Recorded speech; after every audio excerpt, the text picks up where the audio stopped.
د خوښۍ او خوشحالۍ ځای دی. الحمدلله چې نن د ننګرهار ولایت کې د تقوا لوړو په موسسې په افتخار باندې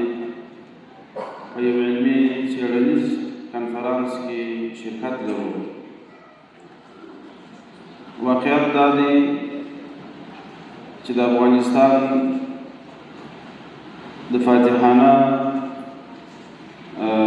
وضعیت څخه وروسته چې اسلامي امارت الله پاک جل جلاله کامیاب کړي، مجاهدین افغانستان ته راغلل. په علمي سلسله کې الحمدلله ډېره توجه شوې، خاصتا د تحقیقاتو او علمي څېړنیز کنفرانسونو په اړه کې هم په نړیواله کچه او هم په ملي کچه،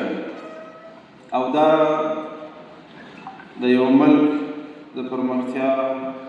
او ترقۍ لپاره یو عمده علت او سبب کېدلی شي. علمي کنفرانسونه موږ په دې میدان کې ډېر لاس نه لرو او لږ وخت مو کېږي چې د دې استادانو په بغل کې دې میدان ته داخل شوي یو، خو کومه استفاده چې په دغسې تحقیقاتي کنفرانسونو کې، په علمي کنفرانسونو کې ما خپله شخصا کړې ده، هغه بیخي په ډېر څه باندې عاجز. په هر کنفرانس کې چې یو موضوع ته قدرمن اساتذه شامل شي، موضوع کې څېړنه وکړي، تحقیق وکړي، هغه د موضوع اهمیت سړي ته ښکاره شي چې دا څومره حیاتي او اساسي موضوع ده. ولې موږ په دې میدان کې تر اوسه پورې داسې پس پاتې یو، ولې مو حرکت نه دی کړی؟ که په کندهار کې د زرغون انقلاب کنفرانس، نړیوال کنفرانس، او که په کابل کې د اوبو نړیوال کنفرانس،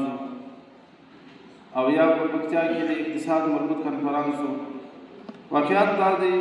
چې د دې څېړنو او تحقیقاتو د استادانو د کوشش په نتیجه کې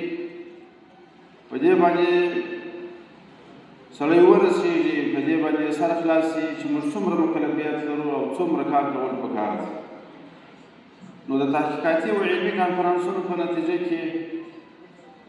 د علمي اشخاصو د ظرفیتونو ارتقا راځي، د مملکت په کچه باندې د مشکلاتو لپاره حل لارې پیدا کېږي، او د عامه پوهاوي لپاره ښه زمینه سازي کېږي چې د عامو خلکو پوهاوی په دې باندې راسي چې په دا خاصو موارد کې موږ باید څه وکړو.